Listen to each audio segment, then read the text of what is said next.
Welcome to iLecture Online. Let's now explore the curvature of a curve. What is it? Well, it kind of makes sense when you think about the word. Curvature is how do we define it? Well, maybe graphically might be a better way to do it. So here we have a curve. This has a smaller curvature. Here we have a curve that has a larger curvature. So it's kind of related to how quickly the direction of the curve changes. And that has something to do with the angle relative to the positive x-axis, which typically we call phi.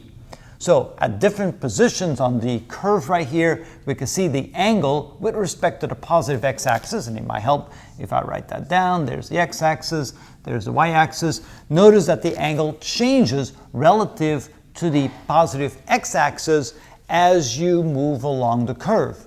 Now, the movement of the curve, the direction of the movement of the curve is indeed important. So you can see that the blue arrows here indicate that we're moving along the curve in this direction. And then when we draw the unit tangent vector at various locations along the curve, you can then see that the angle phi is determined by finding the angle between the positive x-axis and the unit tangent vectors along the curve in the direction of travel. Notice that if we were traveling the opposite direction, the unit tangent vectors, of course, would be pointing in a different direction. So the direction along which you travel along the curve is important. You can then say that the curvature of a curve indicates how much the angle changes as a function of s. So as you're moving along the curve, how much does the angle change? Does it change very slowly as you travel along the curve? Then, of course, you have a smaller curvature. If it changes more quickly, there's more abrupt changes, greater changes as you travel along the curve, then you have a larger curvature.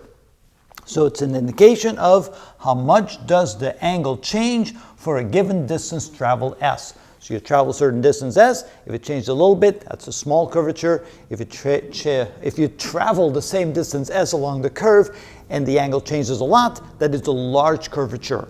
So mathematically, we can write the equation like this. Now the letter kappa, the Greek letter kappa, k, that's the indication of curvature. That's the unit or the letter that we use for curvature, is defined as the change in the angle with respect to the travel along the curve s. So it's simply the phi ds is an indication of the curvature of a curve.